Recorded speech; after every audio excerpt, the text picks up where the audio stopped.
sober, busy living sober. Hi, everybody. Welcome back. If you're back, welcome. If you're here for the first time, welcome too. And if you like what you hear, please subscribe to my channel. You can go to my website and get my newsletter into your inbox every Friday if you go to elizabethchance.com. And I am so excited to have Kurt Schmidt here. He is from my hometown, which I never even knew until right this second before we started recording. I'm like, wait, where are you? And he's like, I'm in St. Louis. I'm like, wait a minute, I'm from St. Louis. His company is called thepeernetwork.com. Hi, Kurt. How are you? Hey Elizabeth, I'm great. How are you? I'm good. How's the Lou? It's good. It's kind of gross out here right now. It looks like it's green outside and the weather's nasty, and we had some tornado warnings this week. It kind of looks like one of those days out where Oh, there may be some tornado warnings, but I hopefully we remember make it that from, through oh my gosh. unscathed. I remember that from growing. I mean, now I live in Florida. I mean, we get hurricanes, but I remember growing up and that all that fear, right? And I'm way Yeah. older than you. I mean, he's like, oh, you're like, I think you're 16 I years younger than me. yeah, I just turned 39 yesterday. So, Happy birthday. Oh my gosh, oh, happy thanks. birthday. That's Thank awesome. you. Yeah. But it's so funny because when you talk about like tornadoes and stuff, like all it does is bring back this fear of me, like, I've got to get under the desk. Or when I was little, I would take my brothers and sisters and the alarms would go off and we'd go to the basement and I'd be so scared. And I'd bring, now this is really going to date me, Oscar Mayer bologna and Yeah. Wonder Bread and some milk. And we'd go to the basement and be like, oh my gosh, the world's coming to an end. But that fear, and you're really helping people today when it comes to mental health, and fear is a huge one, isn't it? Fear is a huge one. And speaking of going down the basement, Tuesday night, all of the alarms went off, and I have two daughters that are one's going to be 9, one's 7, but 4 in the morning they start going off and they're running out of their rooms, and we had to come down the basement, spend an hour down here. It's crazy. But yeah, fear is a big one. It's a driver for a lot of people, and I think most people that struggle with these things, fear is a big part of that. Totally. It's huge. I'm making notes, by the way. That's what I'm just doing on the side, just so you see. Sure. So tell us, what's your story? How did you get to this place where you decided to start the Peer Network, and what has your journey been like? Yeah, so my story's like many people. I struggled with substance use. For me, that really started when I would say, like, 12, 13 is kind of when I first got exposed to, sneaking a beer here and there, and family functions. You're from St. Louis, it's just like we had big family, big extended family. There was a lot of parties and things like that, and that was just kind of the norm. That's what I grew up in. And I had older cousins and trying to fit in, and it was just, that's what kind of started it. And I don't know how much detail you want to get into right now. We can, but my first experience with drinking was probably when I was 12 or 13, and then it kind of progressed to smoking pot, or trying it. And then as I got older, things kind of progressed. And, part of my story, I guess, is, I have a family history of that too. So I had a father who struggled with alcoholism. He passed away a couple years ago from it. So I had the genetic component, and then also kind of the environmental component. But as I got older, I played sports in high school. From the outside looking in, everything was good. But, growing up with a parent that struggled with that, now looking back and kind of where I'm at today, I can see that maybe that had a lot to do with, going back to what you said about fear. I felt like I always had this fear that I was going to get found out, that, my dad struggled with that. And I always felt like I was hiding something. And a lot of those behaviors of hiding and kind of the shame and all those things kind of manifested in me, feeling better when I used substances. I didn't feel like I had to hide. But as I progressed in my addiction, that was a strength for me because I was good at hiding things and I could hide it, or at least I thought I was hiding it. To everyone else, I wasn't. But so really it started when I was young, like most kids, just kind of experimenting. But as I got to high school, college, things really progressed for me and led to other substances and first treatment and things like that. So I'm happy to like go into detail. I don't know if you want the whole Well, story I right think now. it's It's really yeah, interesting for one, because we're both from the Lou. And I yeah, always tell people that, people are like, well, for one, where's St. Louis? Where's Missouri? I'm like, it's right yeah. there, smack yeah, in the middle. And I started drinking too at 13. And I thought it was, I think it's so fascinating in so many ways that like, at least where we grew up, it was like apple pie, the Cardinals, right? And, And beer. and beer. It was Yeah. Anheuser-Busch. It was Anheuser-Busch, and not like I'm crazy about Anheuser-Busch right now, but whatever. I haven't had a beer in almost 18 years. But that whole thing, like growing up, and it was like that's how we had fun. That was our thing. We got on our bikes. I went to Ladue. You went to a Catholic all boys school, Hmm. so you had, and that was the other crazy thing. Like I was raised with religion, like I was raised going to church all the time, weren't you? Yeah. I mean, my family's a Catholic family, and that was, I don't like to equate Catholicism to drinking, but that was a part of it. I mean, everything we did, Easter, any holiday, anything, alcohol was like there, It was the and it center was a of big attention part with of the it. Yeah. wasn't it like this center of attention? It was like, okay, who's going to drink? Who's going to get really drunk? And I always thought that my parents seemed so much happier when they were having a cocktail, didn't you? Right. Yeah, for sure. And don't get me wrong, Elizabeth, it was fun, like for a time, right? Yeah. And even, with parents and even, I mentioned my dad, but it wasn't always bad. It was, things progress, right? And now it's kind of crazy.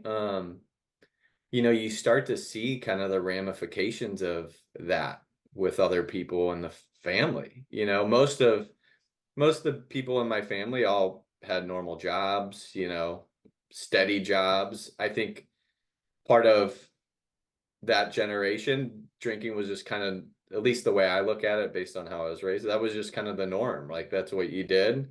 Um, but now I'm starting to see, kind of the health consequences of that, catch up to people and things like that. And it's just kind of crazy to see. And it's now I think there's kind of this shift towards it's not so much the cool thing anymore. A lot of people are seeing, hey, this can be dangerous, right? And a lot of people are moving away towards just, whether it's abstinent or just moderating more and focusing more on health, which is awesome, Well, and I think a lot of people today are talking about it. Like you brought up that word shame, which was so big for me. I mean, when I first started doing all of my like outreach and everything, I was like sober, not ashamed, sober, not ashamed, even though I Mhm. still had so much shame from all the things Right. I had done when I was younger. And it was such a main focal point for people. And I feel like young people today, they are not drinking as much as we were. Now, the drug scene is a little bit different, and more Yeah. kids are dying today than ever before. I had a woman on my podcast she was a mom of a child who was a heroin addict. Thank God he got sober 16 years ago. But, today we can't try, kids can't try drugs like they were doing. Right. Right. Yeah, it's scary. I mean, even, I was talking to a client about this yesterday. And it's just not the same. I mean, even for me, 12, 15 years ago, like doing drugs, like you knew what you were getting, and there wasn't a risk that, hey, there's going to be fentanyl in whatever substance you're buying, you know? And if you were buying, I was never a person to really take pills, but, if you were buying a prescription drug, from someone, kind of illegally, right? It was usually that prescription drug that was prescribed to somebody. Now people are, making stuff in their house or wherever and pressing who knows what into it. And it's just like, it's like Russian roulette every time. I mean, and I know someone this year that passed away from that, and someone who never really even used the substance that they passed away or they thought they were buying that ultimately took their life. It's crazy. And I have kids and I worry about that. It's scary.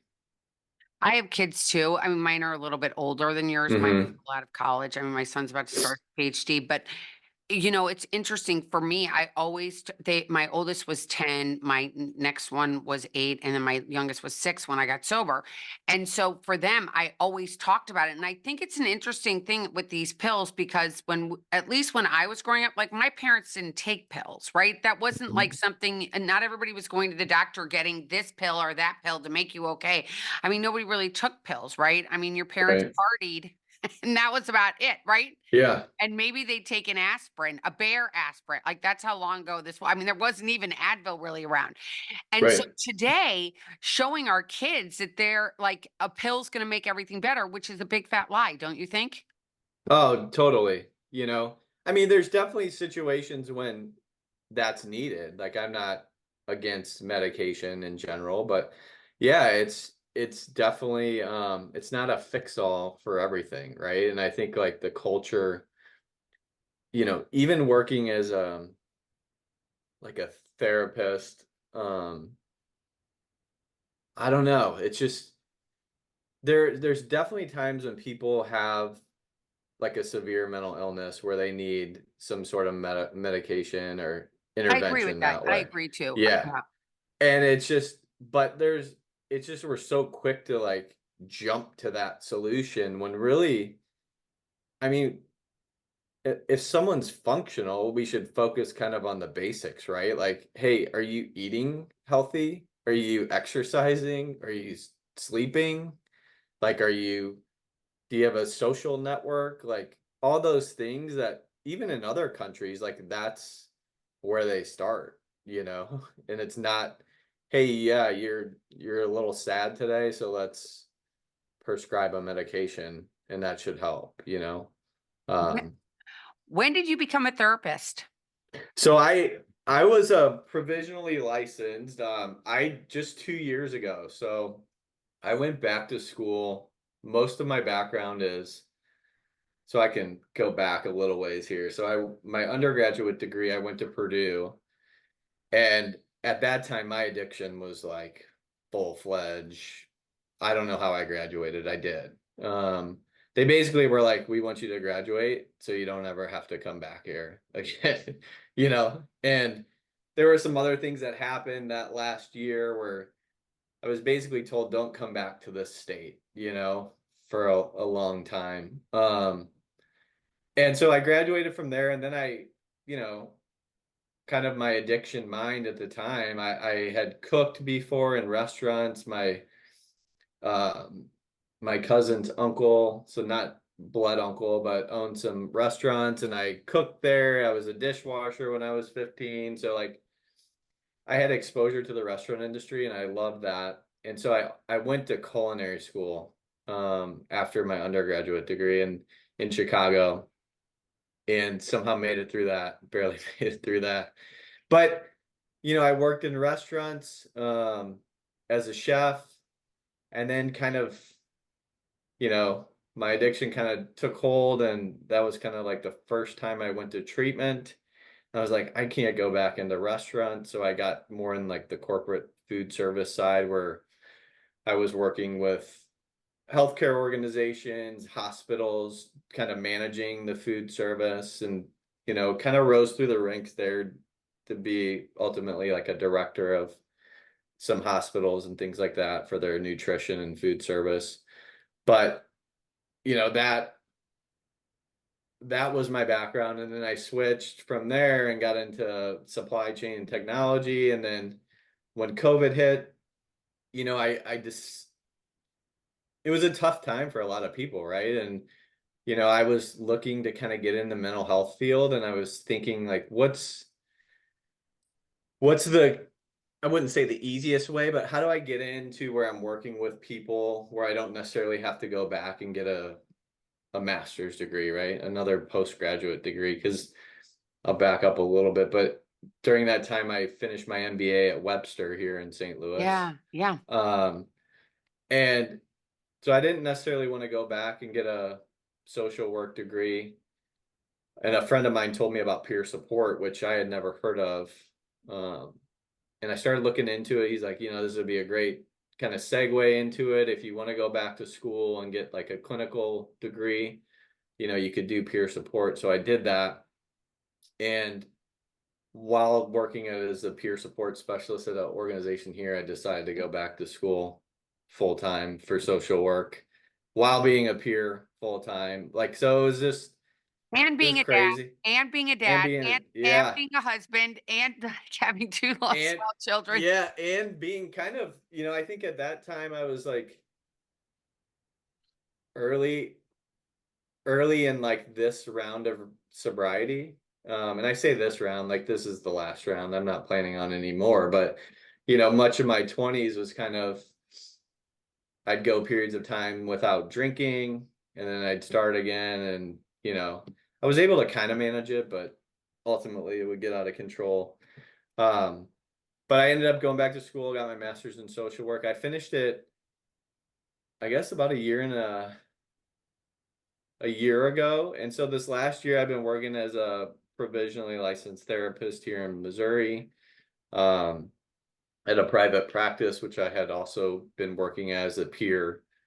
Uh, and so up until yesterday, I was there, and now it's just full time, the peer network and focusing on that. So that's kind of where I'm at. It's pretty exciting stuff, I have to say. Yeah. And did you use 12 step when at all during this process? Oh yeah. Yeah. So I was exposed to 12 steps. I was hospitalized when I was like 20, 22, 23. I had a seizure. Mm, I was on a trip actually to, I've had multiple seizures, by the way. But wow. the first time I had a seizure, I was on a trip to Honduras doing like some volunteer work, building a school. And I remember it like it was yesterday. I got down there. Um, we drank when we were down there, but like we didn't have like as much as I was used to drinking at that time. And about day 3 being down there, I just remember sitting on this beautiful, like it was this little compound we stayed in, uh, this deck that was screened in, overlooking, like we were up in a mountain and like the jungle kind of. And I just like don't remember anything. I remember waking up on the floor. I had bit my tongue, it was swollen, all my muscles were like aching because I guess from having a seizure, I was like stiff. And I remember flying home that next day, and I was hospitalized in Florida, actually. And a gentleman who I remember his name, which I won't say, but never met the guy in my life, like had not been involved in 12 steps, came to the hospital, and I was still going through detox. I was out of it. And he came and talked to me, and I ended up going to treatment from that hospital and connected with him when I got out, and he was my first sponsor. So Wow. yeah, yeah, it was, and that was the first time I ended up getting a year sober. And he was a big part of that, and 12 steps were a huge part of that. I mean, I was in meetings every day. I was by far the youngest person there. I was living in Florida at the time, and Where were you? I was in Pensacola Okay. at that Yeah. time. Yeah. Yeah, so it was a small community, and it was what I needed at that time. And it was, yeah, that was the first kind of exposure to 12 steps that I was serious about, right? Like I Yeah. was committed and worked the steps, had a sponsor, and did the work, basically. And today, do you use 12 step as well or no? I don't as much, I don't anymore. I did have a sponsor here, in St. Louis that I still stay in touch with. And like we text every now and then, but to be fully transparent, I'm not as involved as I once was. And I think that's mainly just because it's a time thing, and my whole day is based around recovery and being involved in the community. Not that it's an excuse, but um it was definitely instrumental for me, and I think for a lot of people it's not their cup of tea, but for me it was the game changer, you know. Even though I'm not as involved as I once was, but I truly believe like it was a big part of what saved my life. And it's still at your core, wouldn't you say? Like, you Yeah, don't ever forget it, totally. right? It's like riding a bike, you don't ever forget it. Yeah, and I think, you could take the 12 steps and apply it to any person's life, even if they don't struggle with substance use. It may be the first step besides that, but everything else, being honest, doing inventories, making amends, like all those things, you could translate that into anybody else's life. And I even see companies when they have like, frameworks for um if it's like core values or like how they want their employees to behave or act, you could see the 12 steps kind of at the core of some of that. And I always wonder, like, did someone who wrote that was probably involved in 12-step program at some point. Well, a lot of it is what we learned when we were little and being Catholic, right? I mean, a Yeah. lot of it was this core stuff, like having morals that we didn't have when we were younger, right? I mean, at least Hmm. I remember like a fifth step. I just did confession for the first time in 40 years. So I felt like, Yeah. wow. It was a little bit different than doing a fifth step with just a regular person and doing it with a priest. It was like definitely Yeah. cleansing that I had that was felt amazing. I recommend it to anybody who's out there who's like, I haven't been to confession. I don't want to go. You should go. It's like so amazing. And the priests are lovely, I have to say, at least the ones I've met so far. Um, Yeah. so then where did the peer network come about? Tell us about that.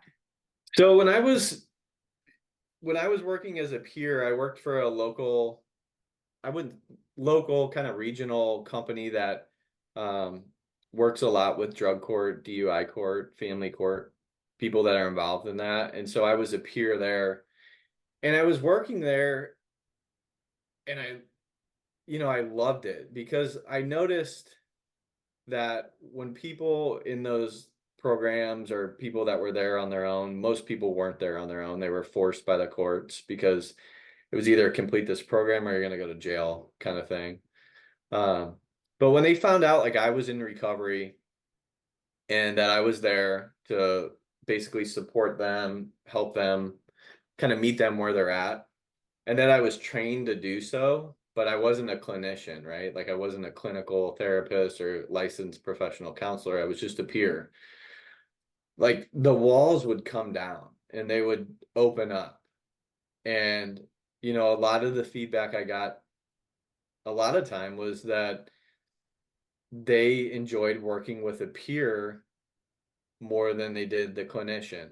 Not that like those roles are completely different. I want to make that distinction. It's not Peers do not replace clinical support, but they were just more open to it, and it definitely broke down some of those barriers, even though they were like forced to be there, right?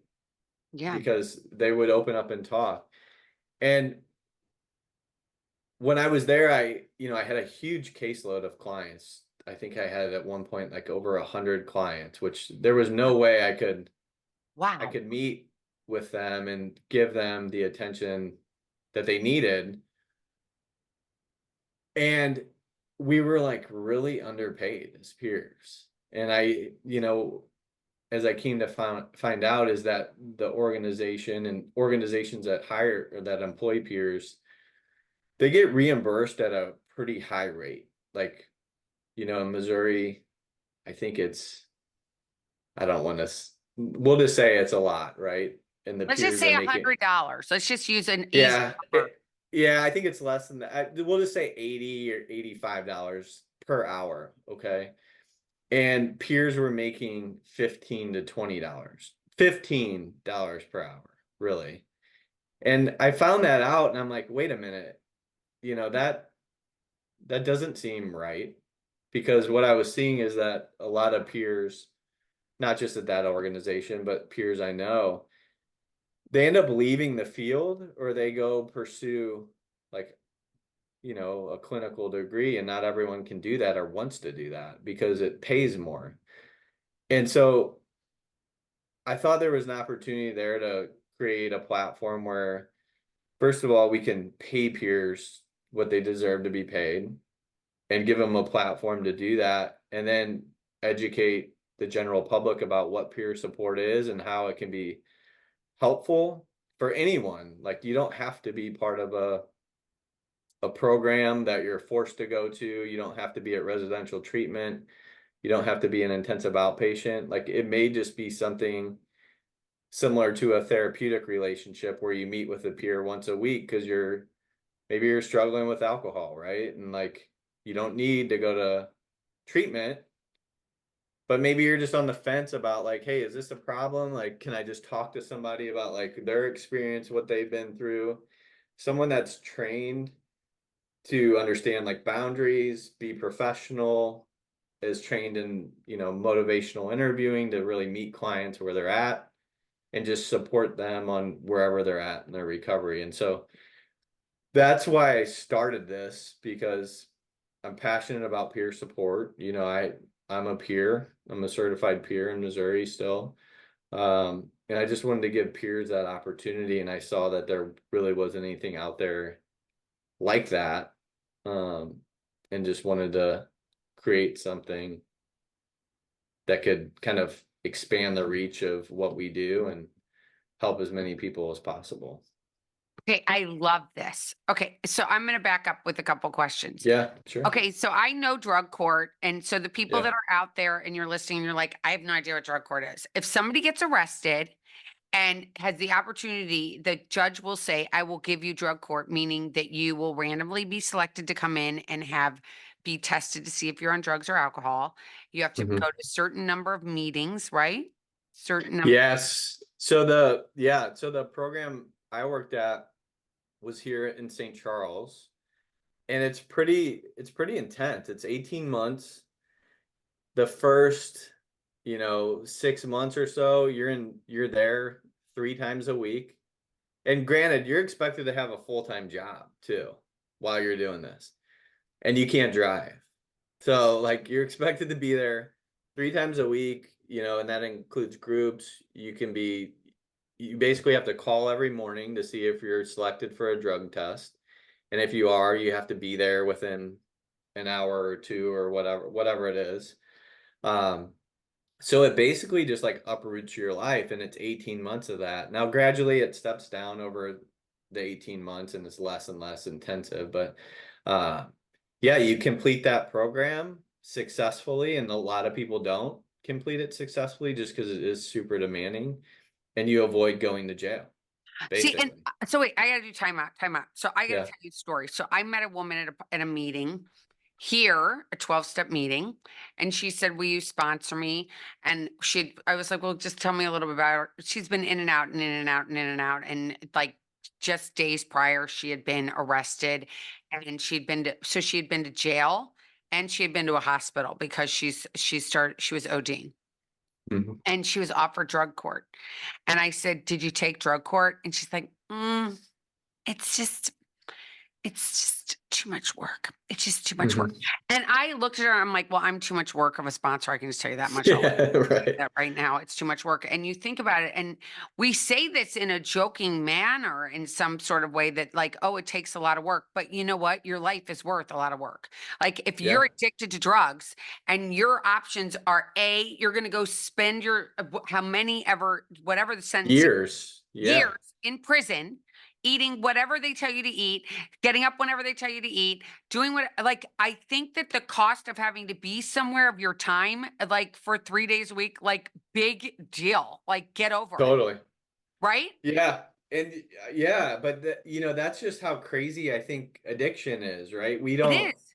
like in when we're in that, we don't even think like that. Or I mean, I'll speak for myself, but like, the irrational thinking is just like you look back and you're like, what was I thinking? Like, Oh, I mean, this and woman had children. I was like, Yeah. Wait a minute.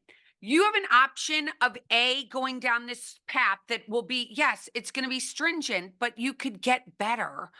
Or B, you're just going to keep doing what you're doing, let's be honest, and not change at all. And you're never going to see your kids. Like, you're going to be in prison. It is this disease, and people don't understand how cunning, baffling, and powerful it is. Hmm. Yeah, and with the drug court in the family court, so family court is when, your kids are taken away, basically. DUI court, all those people, especially in DUI court, they have had multiple DUIs. If they don't complete the program, their backup sentences are typically 5 years. So they're going to go to prison for 5 years. Now they may not serve that, but there are people that just do that, which is crazy. But I will say this, the people that can, I know because I would go to the graduation for the people that when they completed it, one of the speakers, I think the last one was, he was a judge on the Supreme Court in Missouri, I think, and he was one of the founders of this program like 20 years ago. And the people that actually complete the program successfully, 90% of them do not reoffend ever.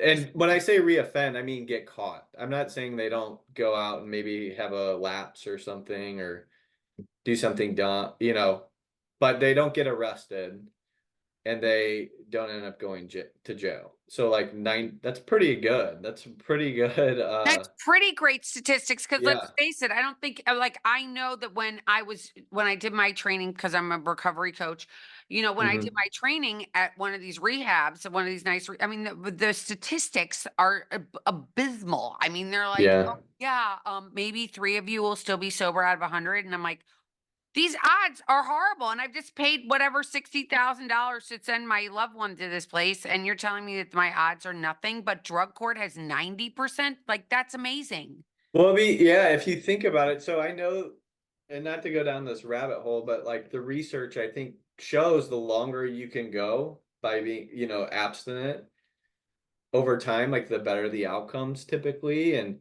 those the drug court programs here and DUI court programs, they're 18 months. So, those people are graduating that program with 18 months of sobriety, assuming that they have no positive drug screens during that time. But that's a good jump start for a lot of people. I mean, that's like a huge, No, it's a huge uh, gift. I think it's a huge yeah. gift, because I tell people all the time, I use the analogy, like my first year of sobriety, I just look at palm trees because that's where I live.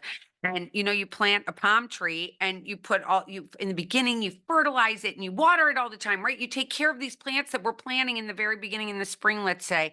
And we want to be able to weather any storm, and especially here with the hurricane. You see a palm tree and it bends all the way over and it comes back up. And you do that in the first year, but if you get 18 months, right? 18 months, that tree is going to be really firm. So you can really weather anything, which is amazing. I love this. Yeah. Yeah. And, a lot of times during those 18 months, I mean, a lot of people are starting to like take care of their health and like, their job performance gets better. Like they start to see all these things that their life just becomes more manageable. And I'm assuming that has something to do with like the success rate, is that, yeah, it sucks being there and it's hard at first, but like the downside or the alternative is pretty bad too, It's bleak. It's bleak. Yeah. I mean, it's so interesting, because you think about it, because you're like, I'm giving you an opportunity that I get to do this. Hmm.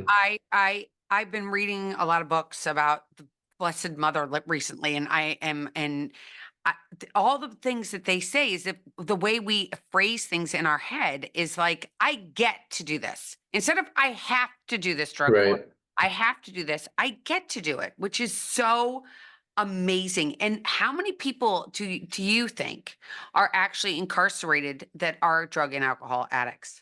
Oh, a lot. I don't even know, but I mean a ton.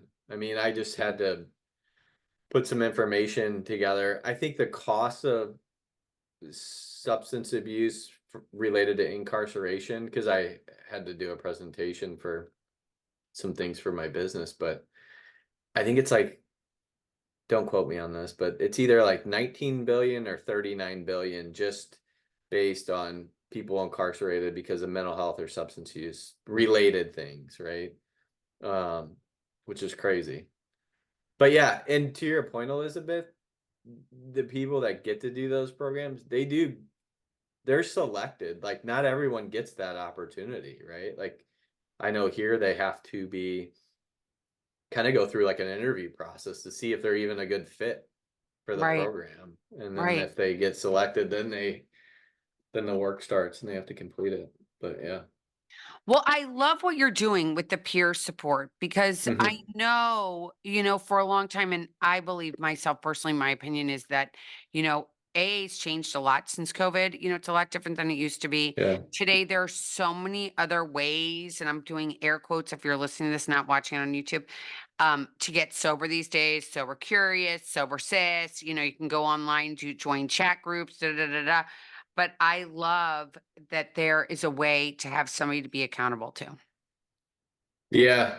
And I think peer support is, it's an evidence-based practice, just like clinical therapy. Like there's a lot of research out there that shows it works.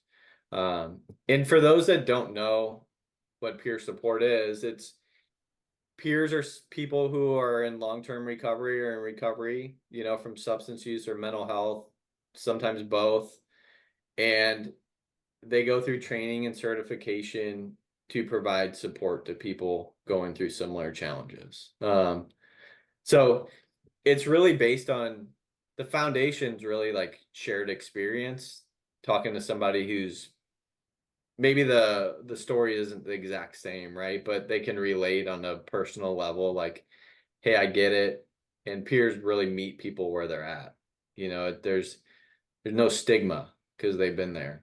And then, they're trained in kind of the foundation of it's motivational interviewing, like helping clients set goals, meet them where they're at. And it's not really figuring out why you got to this point, like what trauma did you have? And that stuff comes up, but it's not like unpacking all that, like sometimes in clinical therapy you do.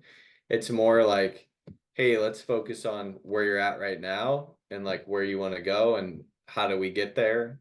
And they support people to get to where they want to go. I love that. And you mentioned that it's not just for people that are addicts as well. Yeah. Yeah, so it's mental health too. There's even peer programs now, and there's a couple people on our team that have lost like children to addiction, and so Mhm. like there's even peer education and things like that that are focused on providing family support. So like we even support family members that have loved ones that are struggling, like how to help them navigate that or connect them to resources for their loved one and just provide support in that area too. Well, it's really amazing because I know a lot of people these days need a lot of help because we are living in a mental health crisis. I mean, they're finally talking about it. It's finally become a buzzword Yeah. on the campaign trails, especially coming up for 20 November. And I do believe that we need to get out there and talk about these things because what's going on and coming over our borders is killing our kids. And we've got to like build our own warrior, like our own like soldiers. And you're one of them. You've got your people going out there and talking to them. And I thank you so much for that. Yeah. And like what we do, all of our services, we have like our team members go out and do events in the community and things like that. But we do everything when we meet with clients, it's through telehealth. And like all of our peers are nationally certified. And so like at our website, anyone can sign up. It's free to sign up. And you just pay basically if you book with a peer. And that allows us to pay our peers really well, allows them to do what they love to do. And you meet with the same peer consistently, just like you would if you were meeting with anybody, a clinician, right? And so it's not just, you're just not paired up with a random person or calling some hotline or something. It's really like a professional, ongoing relationship that, like you said, Elizabeth, creates accountability and just helps people to keep moving forward. So It's amazing. It's amazing. Well, thank you for all you do, Kurt. I'm excited to see where this goes. Congratulations. Happy birthday. Good thank luck you. with everything. If you guys are out there and you're interested more in what Kurt's doing and the peer network, please go to the description that is in tandem with this podcast, and you will find all the links. It'll take you directly to where he is. Thanks, Elizabeth. Thank you so much, Kurt. Take care. And everybody All out right. there, thanks so much. Keep getting busy, living sober. I'll see you on Wednesday. Take care. Bye.